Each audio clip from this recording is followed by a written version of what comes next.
So, Senator, so the Communist Party sends fentanyl into the United States, killed 78,000 people last year. They treat the Uyghurs horribly. They, don't follow any trade rules, and they never comply with the WTO.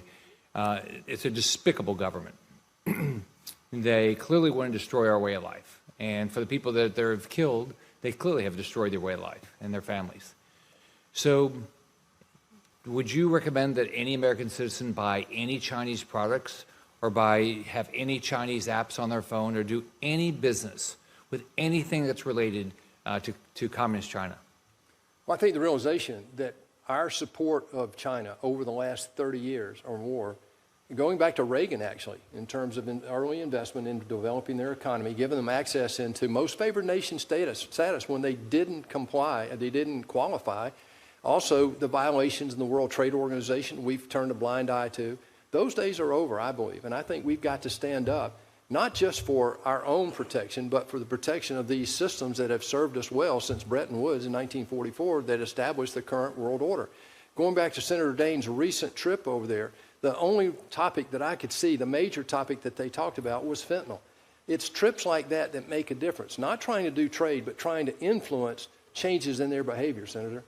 You think she's going to change? Senator, the issue is what is beneficial to their strategy? What do they want? And if you read what they've been writing over the last 25 years, I don't think he's going to change. The question is, what is his objective and what is he going to be capable of doing? Look, they have a problem. They can't feed their own population. 30% of the people, 30% of the food that is consumed in China is imported. I just said 73% of the oil is imported. They have a real problem right now with unemployment of people under 25. It's over 16% from what I read.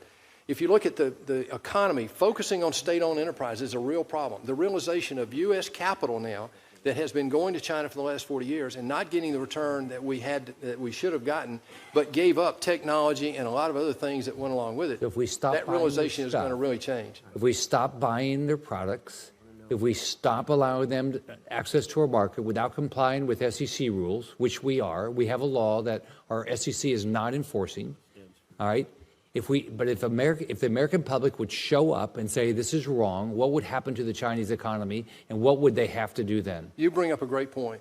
If you believe that this is a new kind of war, it's not Cold War, it's not a kinetic war, it's a different war, and they described it to us in the book called Unrestricted Warfare back in 1999, and they're executing against that. I wrote an article about it a year ago. If you look at that, the way forward is for the United States to become informed about that and to stand up to the challenge. That means that sometimes we'll have to sacrifice, Senator, because what we've been seduced by are the cheap prices that we gave into over the last 30 years coming out of China that were, in some cases, in many cases, unfair because they were subsidized by the state. But if we stop buying their stuff, what will happen? Well, if foreign capital from the U.S. stops going into China, they have a real problem. If we stop buying their product, what will happen? Well, the American public says enough's enough, what will happen to their economy? It'll collapse. Right. Thank you.